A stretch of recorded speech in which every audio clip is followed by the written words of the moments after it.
Index funds are not good passive investment products. Hi, I'm Scott Leonard, certified financial planning professional and founder of Navigoe, a wealth management firm. Let me dive in a little bit to this concept. If you've seen some of my previous videos, this graph will be familiar to you.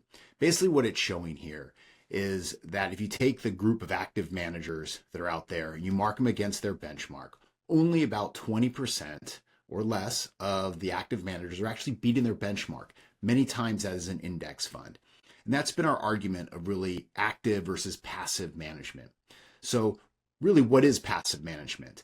And why do they tend to do much so better than the active managers? Well, I've explained this in the past, and it really comes down to this cost of active management that's there. And what are some of those costs? If we want to kind of dive into those costs, the first one is just the turnover. These funds are out there trying to outguess an index. They've got either an individual or a board or a group, a team that is out there trying to identify companies either overvalued or undervalued. And then they're going to come in, they're going to make their stock pick recommendations. They're going to trade those funds. Well, turnover costs money. Whenever they're buying and selling a stock, there's a market maker, there's somebody there that's taking a piece of that transaction. So there is a cost to that turnover. There's also their management fees. As I said, they've got a board, a committee, or a single person, and this is a highly competitive marketplace, and they get paid a good deal amount of money. And so there's a cost to having these people identify and find the stocks that they either want to sell or buy. And so their fees tend to be higher than these index funds or these passive investment strategies also. So that's another big one that's there. And the other one is really the diversification. And what do I mean by that? Well, most of these funds are broadly diversified. Once you get past 20 to 25 securities in a fund, the actual individual companies you own are no longer that important because you've diversified out the risk of an individual company. That's the very purpose of diversification. But if a bad pick can't hurt you, then a good pick really can't help you.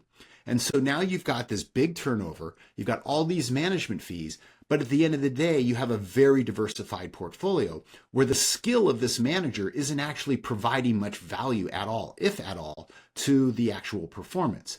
So what you're getting is a diversified investment portfolio in a very expensively, actively way of executing that portfolio. And that's why we see the cost of active management that's there.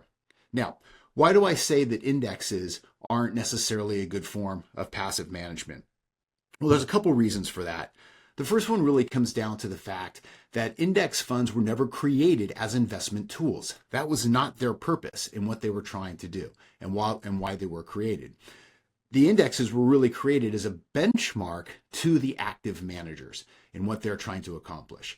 And so let me just do one example here for the sake of time and kind of show you how this really plays out. I've had another video where I talked about the asset classes you want to own. Value, small cap, large cap, growth, and how you get different returns based on these different asset classes. And then there's some diversification from owning those too. But let me start here and let's talk about the Russell 3000 index. So first of all, the Russell 3000, there's about anywhere from 5,000 to 6,000 stocks in the stock market, depending on who you're talking to and how you want to count them. The Russell 3000 is really the largest 3,000 of those stocks. So you can go buy the Russell 3000 index and it's going to own those 3,000 companies for you. Now, if you wanted to get value, let's say you could come in and you could go own the Russell 3000 value index. Now, it doesn't own 3,000 securities, but what does it do? Well, first of all, it's going to come in and it's going to buy all these value companies. That's great. That's exactly what we want it to do. But it also buys these companies in the middle that are considered neutral, right? Now, it's going to buy, relative to its allocation, the full amount in the value. It's going to buy less in that kind of that blend area, but it still buys them there. If you go into the growth, so if you're going to have the Russell 3000 growth, it's going to do the same thing. It's going to buy these securities and it's going to buy these securities. So what you're not really getting is the exposure, the true exposure to value or the true exposure to growth. Already one big problem that's there. Now, let's talk about another asset class that's out there. And this one's going to be another Russell. And this one is the Russell 2000, which is supposed to be the measure of small cap stocks. What is interesting is the Russell 2000 is just basically the bottom 2000 of the Russell 3000. And that's what that's owning when it goes and buys those securities. Now, let me talk about the research, the actual academic research, the Gene Fama, Ken French paper that was published back in 1993 that really identified these as the asset classes you want to own. The first one that they really focused on, the one that was really, really critical on the value side, it was basically 1/3 of the total market, the most value, is really how it identified value. Those are the value stocks right there that it came in and looked at.